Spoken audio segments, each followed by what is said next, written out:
News 18 Kannada ಡಿಜಿಟಲ್ಗೆ ಸ್ವಾಗತ. ನಾನು ಬಸವರಾಜ್ ಅರನಹಳ್ಳಿ, ಬಳ್ಳಾರಿ ಜಿಲ್ಲಾ ವರದಿಗಾರ. ತುಂಗಭದ್ರಾ ಅಚ್ಚುಕಟ್ಟು ವ್ಯಾಪ್ತಿಯ ಮೆಣಸಿನಕಾಯಿ ಬೆಳೆಗಾರರಿಗೆ ಒಂದಲ್ಲ ಒಂದು ರೀತಿಯ ಸಮಸ್ಯೆಗಳು ಕೂಡ ಎದುರಾಗ್ತಕ್ಕಂಥದ್ದು ಕೂಡ ಎಲ್ರಿಗೂ ಗೊತ್ತಿರತಕ್ಕಂಥ ವಿಚಾರ. ಆದರೆ ಈ ವರ್ಷ ಕೂಡ ಮತ್ತೆ ಮೆಣಸಿನಕಾಯಿ ಬೆಳೆಗಾರರಿಗೆ ಕೈಗೆ ಬಂದ ತುತ್ತು ಬಾಯಿಗೆ ಬರದಂಥ ಪರಿಸ್ಥಿತಿ ಕೂಡ ನಿರ್ಮಾಣ ಆಗಿರ್ತಕ್ಕಂಥದ್ದು. ಒಂದು ಕಡೆ ಈಗಾಗಲೇ ಮೆಣಸಿನಕಾಯಿ ದರದ ಕಳೆದ ವರ್ಷ ಕಡಿಮೆ, ಅಂದರೆ ಕಳೆದ 2-3 ವರ್ಷಕ್ಕೆ ಹೋಲಿಕೆ ಮಾಡಿದ್ರೆ ಅತಿ ಕಡಿಮೆ ದರದಲ್ಲಿ ಮಾರಾಟ ಆಗಿರ್ತಕ್ಕಂಥ ಹಿನ್ನೆಲೆಯಲ್ಲಿ ಕಳೆದ ವರ್ಷ ಮೆಣಸಿನಕಾಯಿ ಬೆಳೆಗಾರರು ಸಾಕಷ್ಟು ನಷ್ಟವನ್ನು ಕೂಡ ಅನುಭವಿಸಿರ್ತಕ್ಕಂಥದ್ದು. ಈ ವರ್ಷ ಆದರೂ ಮೆಣಸಿನಕಾಯಿ ಬೆಳೆ ಕೈ ಹಿಡಿತನ ನಿರೀಕ್ಷೆಯಲ್ಲಿರ್ತಕ್ಕಂಥ ರೈತರಿಗೆ ಅತಿಯಾದ ಚಳಿ ಇರ್ತಕ್ಕಂಥ ಹಿನ್ನೆಲೆಯಲ್ಲಿ ಈಗ ಮೆಣಸಿನಕಾಯಿ ಬೆಳೆಗೆ ಮಚ್ಚೆ ರೋಗ ಕೂಡ ಕಾಣಿಸಿಕೊಂಡಿರ್ತಕ್ಕಂಥದ್ದು.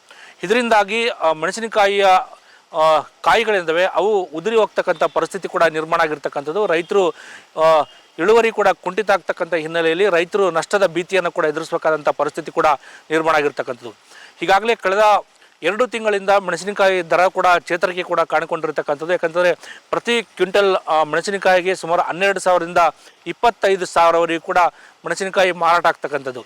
ಆ ಹಿನ್ನೆಲೆಯಲ್ಲಿ ರೈತರು ಉತ್ತಮ ದರ ಸಿಕ್ತು ಅನ್ನೋ ಖುಷಿಯಲ್ಲಿರ್ತಕ್ಕಂಥ ರೈತರಿಗೆ ಈ ಮೆಣಸಿನಕಾಯಿಗೆ ಕಾಣಿಸಿಕೊಂಡಿರ್ತಕ್ಕಂಥ ಮಚ್ಚೆ ರೋಗ ಒಂದು ರೀತಿಯಲ್ಲಿ ಸಾಕಷ್ಟು ನಷ್ಟವನ್ನು ಕೂಡ ತಂದು ಕೊಡ್ತಾ ಇರ್ತಕ್ಕಂಥದ್ದು.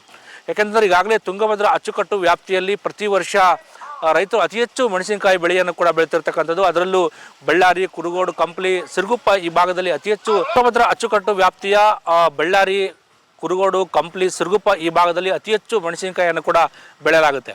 ಆದರೆ ಈ ವರ್ಷ 2ನೇ ಬೆಳೆಗೆ ನೀರು ಇರದಿರ್ತಕ್ಕಂಥ ಹಿನ್ನೆಲೆಯಲ್ಲಿ ರೈತರು ಒಂದೇ ಬೆಳೆಗೆ ತೃಪ್ತಿ ಪಡಬೇಕಾದಂಥ ಒಂದು ಅನಿವಾರ್ಯತೆ ಕೂಡ ಇರ್ತಕ್ಕಂಥ ಹಿನ್ನೆಲೆಯಲ್ಲಿ ಇರ್ತಕ್ಕಂಥ ಒಂದು ಬೆಳೆಯ ಮೆಣಸಿನಕಾಯಿ ಒಂದು ಇಳುವರಿ ಕೂಡ ಕುಂಠಿತ ಆಗ್ತಕ್ಕಂಥ ಬೀದಿ ಕೂಡ ಎದುರಾಗಿರ್ತಕ್ಕಂಥದ್ದು. ಯಾಕೆಂದರೆ ಪ್ರತಿ ಎಕರೆಗೆ ಮೆಣಸಿನಕಾಯಿಗೆ 1 ಲಕ್ಷದಿಂದ 1.5 ಲಕ್ಷ ರೂಪಾಯಿಯನ್ನು ಕೂಡ ರೈತರು ಕೂಡ ಅದಕ್ಕೆ ಖರ್ಚು ಮಾಡಿಕೊಂಡಿರ್ತಕ್ಕಂಥದ್ದು. ಯಾಕೆಂದರೆ ಹಿಂದೆ ಕೂಡ ಮೆಣಸಿನಕಾಯಿ ಸುಮಾರು ಪ್ರತಿ ಎಕರೆಗೆ 20ರಿಂದ 25 ಕ್ವಿಂಟಲ್ ಕೂಡ ಬರ್ತಾಯಿತ್ತು. ಆದರೆ ಈಗ ಇಳುವರಿ ಭಾಳ ತೀರಾ ಕುಂಠಿತ ಆಗಿರ್ತಕ್ಕಂಥ ಹಿನ್ನೆಲೆಯಲ್ಲಿ ಕೇವಲ 10 ಕ್ವಿಂಟಲ್ ಕೂಡ ಬರ್ಬೋದು ಅನ್ನಟ್ಟಲ್ಲಿ ಕೂಡ ರೈತರು ನಿರೀಕ್ಷೆ ಇರ್ತಕ್ಕಂಥದ್ದು. ಯಾಕೆಂತಂದರೆ ಅಷ್ಟೊಂದು ಪ್ರಮಾಣದಲ್ಲಿ ಈ ಒಂದು ಮೆಣಸಿನಕಾಯಿ ಬೆಳೆಗೆ ಮಚ್ಚೆ ರೋಗ ಕೂಡ ಕಾಣಿಸಿಕೊಂಡಿರ್ತಕ್ಕಂಥದ್ದು.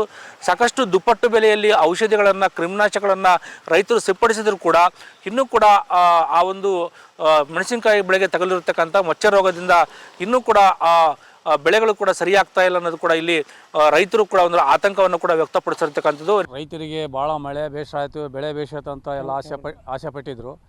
ಆದ್ದರಿಂದ ಏನಾಗಿದೆ, ಇವತ್ತು 15 ದಿವಸದಿಂದ ವಾತಾವರಣದಿಂದ ಈ ಚಳಿ ಜಾಸ್ತಿ ಆಗಿ ಈ ವಾತಾವರಣದಿಂದ ಗಿಡ ಬೂದಿ ರೋಗ, ಮಚ್ಚೆ ರೋಗ ಬಂದು ಎಕರೆಗೆ 20 ಕ್ವಿಂಟಲ್ ಮೆಣಸಿನಕಾಯಿ ಬರುತ್ತಾ ಅಂಥದ್ದು 10 ಕ್ವಿಂಟಲ್ ಬರೋ ಪರಿಸ್ಥಿತಿ ಕೂಡ ಇಲ್ಲ. ಇವಾಗ ಆ ಅಡೆಗಳ ಕಾಯಿ ಬೇಯಿಸಿದ್ದೇವೆ, ಆ ಮೇಗಳದು ಕಾಯಿ ಎಲ್ಲ ಬಂದು ಕಾಯಿ ಕಾಪೆಲ್ಲ ಉದುರ್ತೈತೆ. ಆ ಸಣ್ಣ ಕಾಯಿ ಇರೋದ್ರಿಂದ ಭಾಳ ತುಂಟಾಗ್ತದೆ ಕಾಯಿ. ಅದು ಎಲ್ಲ ನಾಳೆ ಮಾರ್ಕೆಟಿಗೆ ಅದು ಅರ್ಧ ಹೋದ್ರೂ ಕೂಡ ಅದು ಎಕರೆಗೆ 2-3 ಕ್ವಿಂಟಲ್ ಕೂಡ ಬರೋ ಮೇಲೆ. ಆದರೆ ಎಕರೆಗೆ 2 ಲಕ್ಷ ಖರ್ಚು ಬರುತ್ತೆ. ರೈತರಿಗೆ ಬಂದರೆ ಇವಾಗ ಏನು ಹಬ್ಬ ಅಂದ್ರೆ 1 ಲಕ್ಷ ಬರುತ್ತೆ, 1 ಲಕ್ಷ ಎಕರೆಗೆ ಲಾಸ್ ಆಗುತ್ತೆ. ಆದ್ದರಿಂದ ರೈತರಿಗೆ ಯಾವ ರೀತಿ ಗಮನನೇ ಅದಕ್ಕೆ ಮನುಷ್ಯರಿಗೆ ತಲೆ ಹೊಡೆದಂಗೆ ಆಗಿದೆ ರೈತರಿಗೆ. ಆದ್ದರಿಂದ ಇವತ್ತಿನ ದಿನ ಎಲ್ಲ ಸಮೀಕ್ಷೆಗೆ ಬಂದು ಮೀಡಿಯಾದವರು ಎಲ್ಲ ಪೇಪರ್ನವ್ರು ಬಂದು ರೈತರ ಬಗ್ಗೆ ಗಮನ ಹರಿಸಿ ಯಾವ ರೀತಿ ಅಂತ ಅವರು ಕೇಳಿದ್ದಾರೆ. ಕೃಷಿ ತಜ್ಞರು ಬಂದು ರೈತರಿಗೆ ಏನಂತ ಅವರು ಯಾವ ಮಾತಿ ತಿಳಿಸಿಲ್ಲ.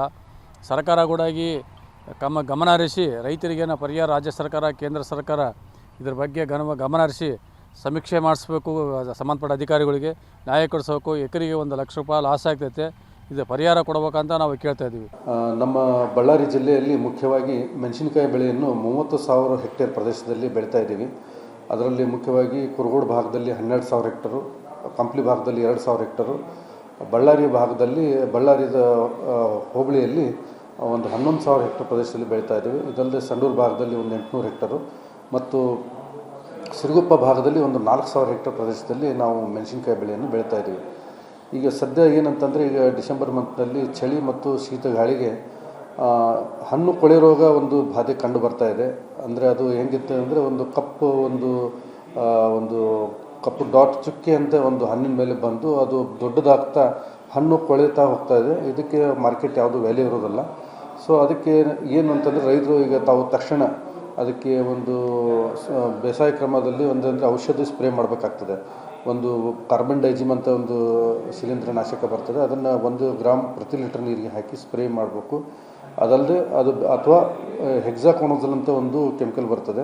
ಹೆಕ್ಸಾಕೊನಜೋಲನ್ನು 2 ml ಪ್ರತಿ ಲೀಟರ್ ನೀರಿಗೆ ಬೆರೆಸಿ ಇದನ್ನು ಸಹ ಸ್ಪ್ರೇ ಮಾಡಬೇಕು. 15 ದಿನದ ಅಂತರದಲ್ಲಿ ಕೆಮಿಕಲ್ಸನ್ನು 4 ಬಾರಿ ಸ್ಪ್ರೇ ಮಾಡೋದ್ರಿಂದ ತಾವು ಈ ರೋಗವನ್ನು ಹತೋಟಿ ಮಾಡ್ಬೋದು. ಆಮೇಲೆ ಇಳುವರಿಯನ್ನು ಸಹ ಚೆನ್ನಾಗಿ ಪಡಿಬೋದು. ತಾವು ಇನ್ನೂ ಹೆಚ್ಚಿನ ಮಾಹಿತಿ ಬೇಕಂತಂದರೆ ನಮ್ಮ ರೈತ ಸಂಪರ್ಕ ಕೇಂದ್ರ ಅಧಿಕಾರಿಗಳಿದ್ದಾರೆ, ತಾಲೂಕು ಮಟ್ಟದ ಅಧಿಕಾರಿಗಳಿದ್ದಾರೆ.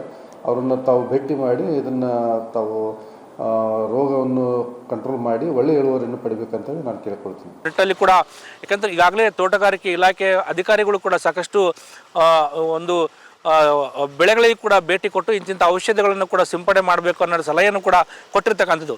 ಆದಾಗ್ಯೂ ಕೂಡ ಇನ್ನೂ ರೈತರಿಗೆ ಆತಂಕ ಶುರುವಾಗಿರ್ತಕ್ಕಂಥದ್ದು. ಯಾಕೆಂತಂದರೆ ಅತಿ ಹೆಚ್ಚು ಪ್ರಮಾಣದಲ್ಲಿ ಚಳಿ ಇರ್ತಕ್ಕಂಥ ಹಿನ್ನೆಲೆಯಲ್ಲಿ ಈ ಒಂದು ಮೆಣಸಿನಕಾಯಿ ಬೆಳೆಗೆ ಈಗ ಮಚ್ಚ ರೋಗ ಕಾಣಿಸಿಕೊಂಡಿರ್ತಕ್ಕಂಥದ್ದು. ಕುಂಠಿತ ಇಳುವರಿ ಆಗ್ತಾ ಇದೆ. ಯಾಕೆಂತಂದರೆ ಒಂದು ಕಡೆ ಮೆಣಸಿನಕಾಯಿ ದರ ಚೆನ್ನಾಗಿದ್ದರೂ ಕೂಡ ಇಲ್ಲಿ ಕುಂಠಿತ ಇಳುವರಿ ಆಗ್ತಕ್ಕಂಥ ಹಿನ್ನೆಲೆಯಲ್ಲಿ ರೈತರು ಮತ್ತೆ ಈ ವರ್ಷ ಕೂಡ ನಷ್ಟ ಅನುಭವಿಸ್ಬೇಕಂತ ಪರಿಸ್ಥಿತಿ ಕೂಡ ನಿರ್ಮಾಣ ಆಗಿರ್ತಕ್ಕಂಥದ್ದು. ಯಾಕೆಂದರೆ ಕಳೆದ 3-4 ವರ್ಷಗಳಿಂದ ಕೂಡ ರೈತರಿಗೆ ಮೆಣಸಿನಕಾಯಿ ಬೆಳೆದರೂ ಕೂಡ ಇಳುವರಿ ಸಿಕ್ಕರೂ ಕೂಡ ಯಾವುದೇ ಒಂದು ಉತ್ತಮ ದರದ ಸಿಗದೇ ಇರತಕ್ಕಂಥ ಹಿನ್ನೆಲೆಯಲ್ಲಿ ಪ್ರತಿ ವರ್ಷ ರೈತರು ಕೈ ಸುಟ್ಕೊಳ್ತಾ ಇರ್ತಕ್ಕಂಥದ್ದು. ಈ ವರ್ಷ ಉತ್ತಮ ದರ ಸಿಗ್ತಾ ಇದ್ರು ಕೂಡ ಇಲ್ಲಿ ಇಳುವರಿ ಕುಂಠಿತ ಆಗ್ತಕ್ಕಂಥ ಹಿನ್ನೆಲೆಯಲ್ಲಿ ರೈತರು ಒಂದು ರೀತಿಯ ನಷ್ಟದ ಸುಳಿಗೆ ಸಿಲುಕ್ತಕ್ಕಂಥ ಪರಿಸ್ಥಿತಿ ಕೂಡ ಈಗ ನಿರ್ಮಾಣ ಆಗಿರ್ತಕ್ಕಂಥ. ಯಾಕಂದರೆ ಒಂದು ಕಡೆ ಈಗಾಗಲೇ ಅತಿ ಹೆಚ್ಚು ಈ ಭಾಗದಲ್ಲಿ ಮೆಣಸಿನಕಾಯಿ ಬೆಳೆಯನ್ನೇ ನಂಬಿರ್ತಕ್ಕಂಥ ರೈತರು ಪ್ರತಿ ವರ್ಷ ಮೆಣಸಿನಕಾಯಿ ಬೆಳೆದು ಕೈ ಸುಟ್ಕೊಂಡು ಈ ವರ್ಷ ಕೂಡ ಮತ್ತೆ ಅದೇ ರೀತಿಯಾದಂಥ ಪರಿಸ್ಥಿತಿ ಕೂಡ ರೈತರು ಎದುರಿಸ್ತಕ್ಕಂಥ ಹಿನ್ನೆಲೆಯಲ್ಲಿ ಅಂದರೆ ಕೈಗೆ ಬಂದ ತುತ್ತು ಬಾಯಿಗೆ ಬರದಂಥ ಪರಿಸ್ಥಿತಿ ಕೂಡ ಇಲ್ಲಿನ ಮೆಣಸಿನಕಾಯಿ ಬೆಳೆಗಾರರಿಗೆ ನಿರ್ಮಾಣ ಆಗಿರ್ತಕ್ಕಂಥದ್ದು. ನಿರ್ಭೀತ, ನಿಷ್ಪಕ್ಷಪಾತ, ವಿಶ್ವಾಸಾರ್ಹ ಸುದ್ದಿಗಳಿಗೆ ಮತ್ತೊಂದು ಹೆಸರಾಗಿರೋ ನ್ಯೂಸ್ 18 ಕನ್ನಡ ಈಗ ಆಪ್ನಲ್ಲೂ ಲಭ್ಯ ಇದೆ. ದಯವಿಟ್ಟು ಇಲ್ಲಿರೋ QR ಕೋಡ್ ಅನ್ನು ಸ್ಕ್ಯಾನ್ ಮಾಡಿಕೊಂಡು ಆಪ್ ಡೌನ್ಲೋಡ್ ಮಾಡೋದಕ್ಕೆ ಮರಿಬೇಡಿ. ನಿಮ್ಮ ಬೆಂಬಲ ಹೀಗೆ ಸದಾ ನಮ್ಮೊಂದಿಗಿರಲಿ. ಧನ್ಯವಾದ.